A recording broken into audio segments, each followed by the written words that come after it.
Welcome to As the Key Turns. I'm David Lehman. I worked at the first Supermax prison in America, USP Marion, for 23 years. This is just a part of my story.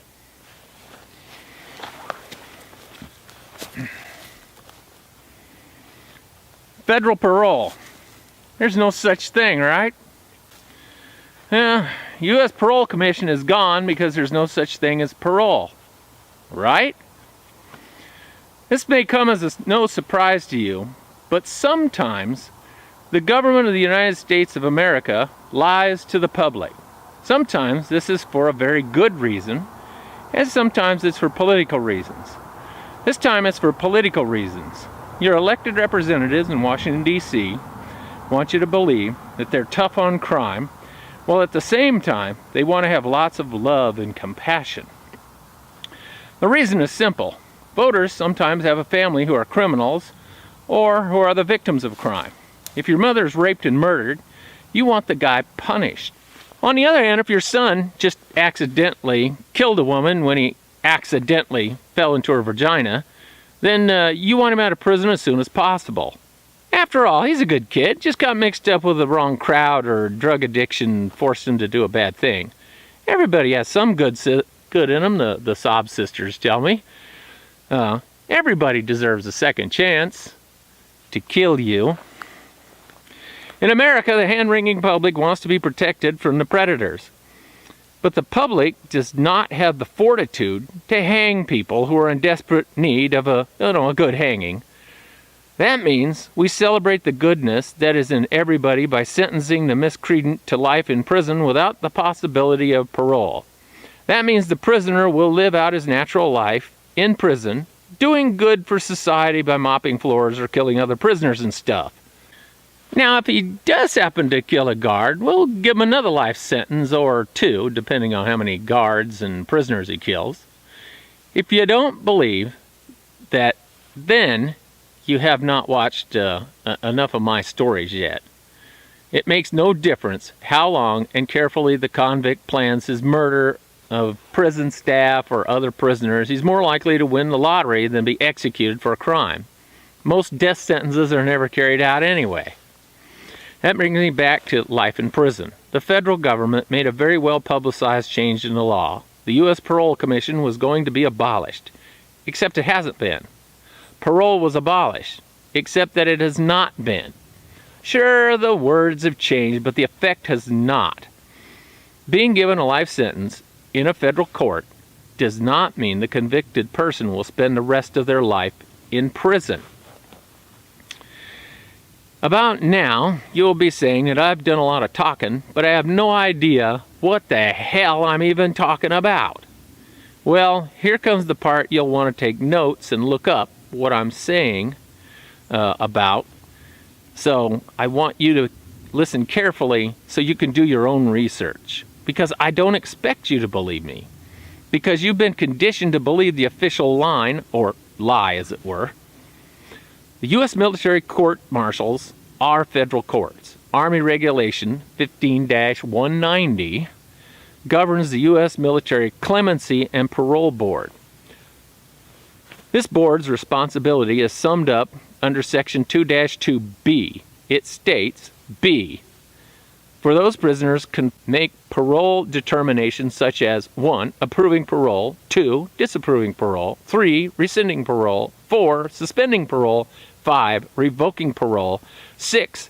Advancing parole eligibility.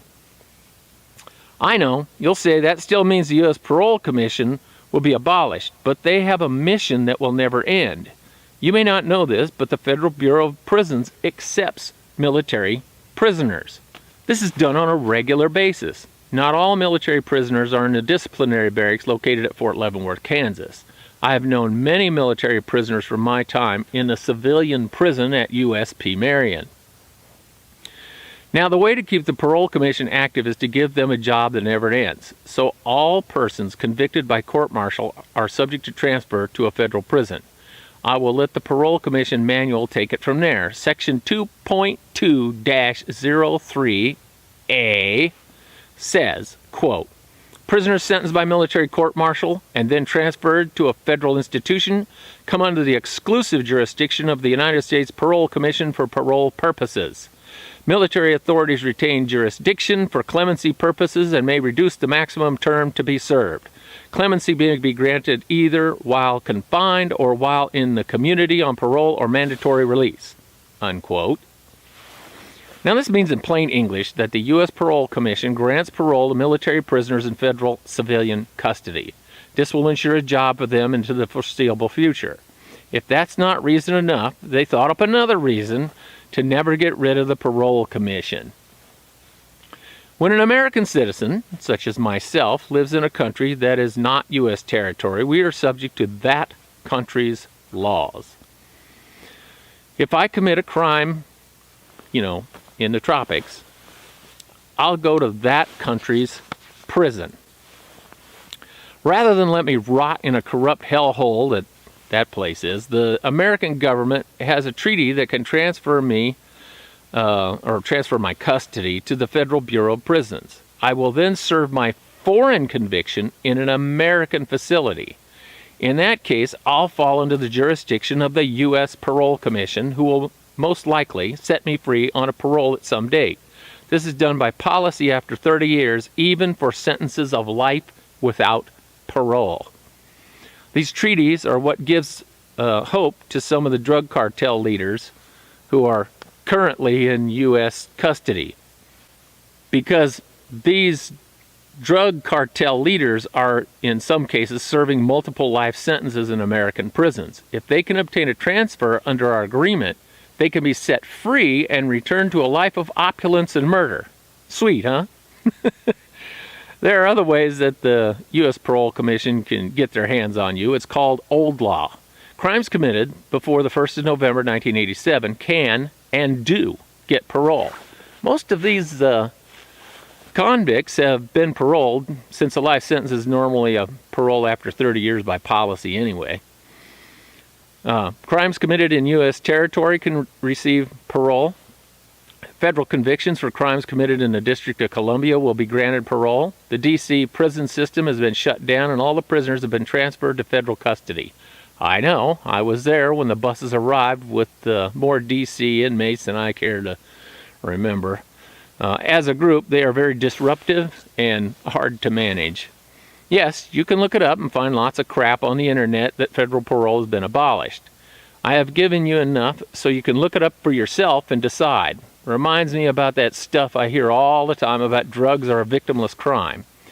That is true, if you ignore the millions crossing our southern border who claim they are fleeing the criminal drug gangs who are killing people by the thousands each year. Some parts of the U.S. southern border, it is impossible to find English-speaking people due to the influx of refugees. I don't believe your lying, and don't believe your lying eyes, just because the drugs never hurt people crowd, tell you that it really isn't harming anybody, because they're right, and if you say they're not, it's because you're a xenophobe who hates Mexicans or, whatever. Just believe what they say. It's an old Jedi mind trick. Drugs are a victimless crime. These aren't the droids you're looking for. Then there are ways to shorten a sentence that are not technically parole but do the same things. Like presidents can commute a sentence.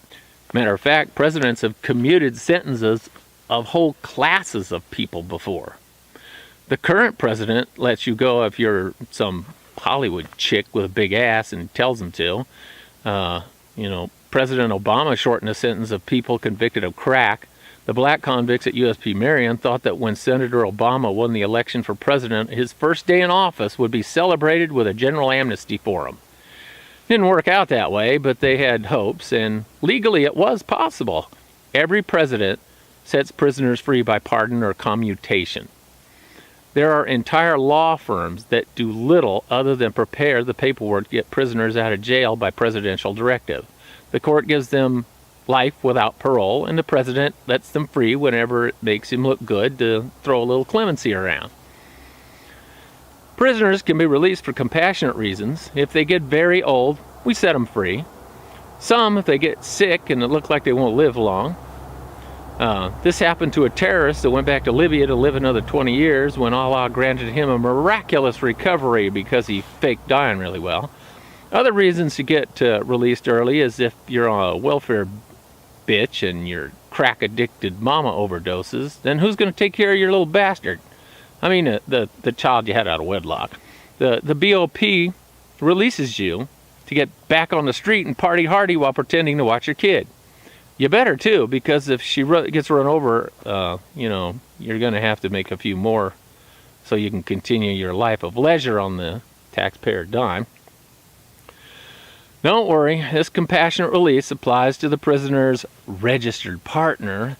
If the partner becomes unable to care for him or herself, then they'll let the prisoner out until you get caught doing, you know, another felony or something.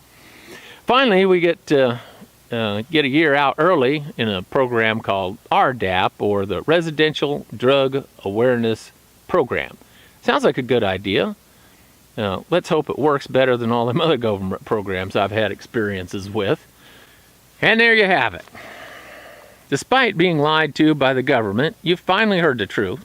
There is federal parole, or having your sentence cut short in certain circumstances. There we go, got that word out. Why else would federal judges give a period of supervised release for people given life without parole? Even they admit on the record, in open court, that the law may change and allow prisoners to be released before the prisoner dies. Now don't forget to hit the button down there if you haven't already done so, so don't be an ass.